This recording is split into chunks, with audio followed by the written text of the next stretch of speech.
Hi, it's July 4th. So I'm having a light lunch before we go to a barbecue and celebrate Independence Day. It seems ironic even to say it. I'm sorry to people who think that's some kind of blasphemy.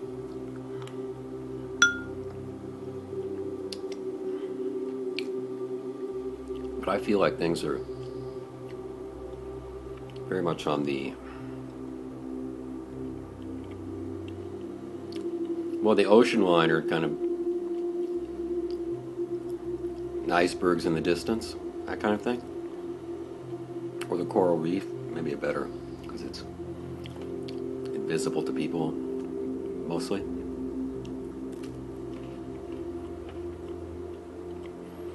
And to tell you the truth, I'm frozen. I'm so frozen by... Actually, Bill McKibben wrote a great article a couple days ago about how successful this global warming hoax is. Just how good they are at it. I mean, the special effects are fantastic. It actually looks like the Arctic's melting. It actually looks like they've got these gigantic history-making forest fires all over the West and especially the East Coast. The tornado, he said, it's unbelievable. I mean, this is even better than the fake moon landing. So I've got that same sense of like you're watching 7 disaster movies at the same time, because the timing is so suspicious that we have so many threads that lead toward the same doom. Well, I probably won't be able to remember it all, but right off the tip of my bean-eating tongue, global warming, peak oil, financial catastrophe, the system literally breaking down, the system, a virus of greed just breaking down the whole system. Fukushima, nuclear power in general, Fukushima as a day after tomorrow disaster of unimaginable proportions, and it's not even in the news. It's not even in the news. Katie Holmes and Tom Cruise are in the news. Fukushima is not. We are a suicidal species. I'm going to stop there, but there's probably 4 or 5 more. It's like an additional chapter to that Jared Diamond book, Collapse. So I'm suspicious, and I'm frozen in terms of activity,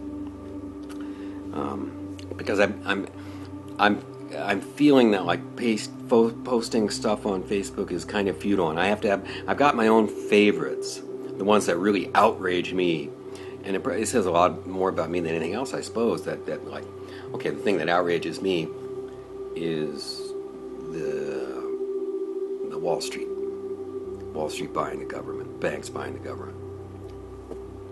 For some reason, that gets to me. And so, I mean, I can't help myself but post like a Matt Taibbi article about the outrage or something like that. And I regret it actually bringing it up because it seems so pointless. It seems so pointless. I love Facebook. I love staying in touch with my friends. I'm not putting down the whole idea, but it's not. I just don't know if we can do anything until the moment comes that we're actually out in the street, getting hit in the head and stuff like that. And that moment's not there for me. I feel like many people that what I do is important, and that's what I should be doing as long as I can do it. Until maybe my bank account is emptied, or I'm put in jail or something like that, and then I'll think, well, it's just that everybody draws that line for themselves, and like when they're gonna start protesting. So I'm really mixed up about it. That's what I'm trying to say, is that I'm mixed up about, and it is. I think there's an ongoing discussion in the Buddhist organization, whatever loosely however you define that, the community, I should say, about action and engagement and stuff like that. The old way was like, no, you sit, meditate, and that's the best you can do. That really helps, not just by making you sane, but like it reverberates in some magical way and makes the world a better place. I totally think that's plausible. I don't know any more than that. and that it's plausible. Not that it's true, and I don't assume it's true. And then there's action. Get out there and change the world. Make it a better place. Make this world a better place. Don't wait for pie in the sky. And make this world a better place. I'm all for that. And so I guess I'm leaning toward option 2. No, it's a mix for me. But I've changed it. You can tell. I mean, it's an ongoing issue. It's like the guilt level goes up and down, and should I contribute? Should I be out there waving a sign in the street? Other people are. I think it's important. I'm happy they're doing it, but I'm not there. What? Am I too complacent? I'm too comfortable.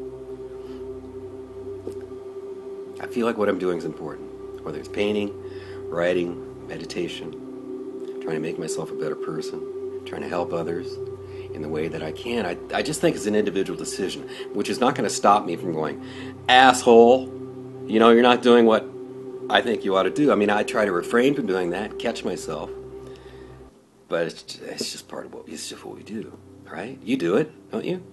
I mean, one thing I have to smile, in my obnoxious, know-it-all manner about Facebook is like, there are no assholes on Facebook. Have you noticed that? Everybody talks about these other people who are assholes, and it gets, there's all these posters and signs and pictures, pictures of the cats in them, or Gene Wilder, making some sarcastic remark, and it's always about these other assholes out there. So I've started wondering, is there a policy? I mean, it's like, is it the only organization in the world that's really had a successful filtering mechanism to keep assholes out of there? I don't think so. So I know for a fact, because they let me on in Facebook under a couple different names, and I'm an asshole. So I know that if they have a filter, it doesn't work. So I think we have a strong enough tendency built in, but I think somehow Facebook and the things like that, I want to say I'm a big fan. I really like using it, even though they seem to be, like figuring out how to empty my bank account. It's cool. I mean, that's why people like it. It's addictive. And yet, here we are. So it's July 4th, Independence Day. That's a great Van Morrison song, if you haven't heard it. It's very spooky, almost. It's almost Independence Day. So I've been working with Dolly Mullane. Dorothy has, actually. There's going to be a lot of confusion in that regard in the near future, let me assure you, and it won't be all on you. New show coming out. I am so excited. Because the thing I'm excited about, it's doing a new show, that's cool. And when it starts to click and it starts to arise in your brain, that's really cool. But the most cool thing is that I've had this intense guilt trip since I stopped doing the show Death as a Salesman. Really bad, utter, in my Craigslist ad, it says utter failure. That's the way I try to attract people's attention, I guess. But, no, I just felt really bad and like a coward. And that's like I fell off the bike and I didn't get back on. I had a few bad shows and I walked away and said, I can't handle that anymore. It's very hard to be up on stage and not get any feedback. Nobody ever threw a tomato at me. But I just had this internal feeling that I shouldn't do it, and I believed it. I trusted myself, and yet, the other 43% that didn't buy it and said, you're a fucking coward. And you walked away from the show, and you should have kept doing it. So anyway, that's the background. So now this show is starting up, and we've set a date, or a date area, what do you call that? An attractive, a strange attractor for the date around the Day of the Dead, 2012. I don't know whether it's November 2nd or 5th or what, something like that. But around that date, when it's propitious, we're going to do the show Death Herself. And it's going to be like Death as a Salesman, but shorter and like 50 times better. It's going to be really good, I think. We're going to even have pre-registration forms so that you can pre-register with us at Death Incorporated. That's a joke. It's not. Death is not incorporated. It's disincorporated, if anything, right? Or it's excorporeal. I don't know. But anyway, we've got these pre-registration forms that you'll be able to fill out when you come into the show. And it's even got a place for requests. And, things that you like to add that aren't part of the standard package. So anyway, we're just like fucking thrilled about it. I'm sorry for I don't know what it is about today, but I've just been letting it fly. It's the iPhone maybe, because I feel liberated. I feel like we're not in the studio. Not that engineers aren't around. And I'm going to sneak this one in. So it's just between you and me. All right, so I sat down to lunch today and it's like, I'm not going to read the computer. I'm not going to read some important story about how the banking sector is fucking us over. No, I'll just sit down and eat my lunch. And then I started thinking, and then I had a thought. I better capture that thought because I got an idea about the show, and I got to catch those because if I forget them, they're gone forever. Just like that satellite or the spaceship that went beyond the boundaries of the solar system, like last week or something. That's the way these ideas are. They just go.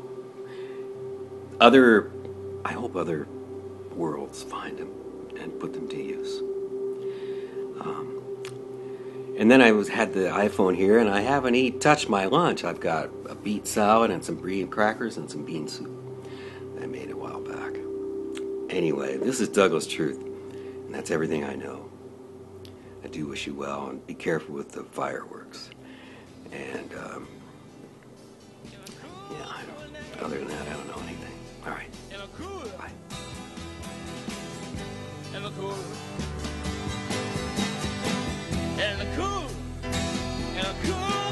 night. Across the harbor, I can hear the fireworks.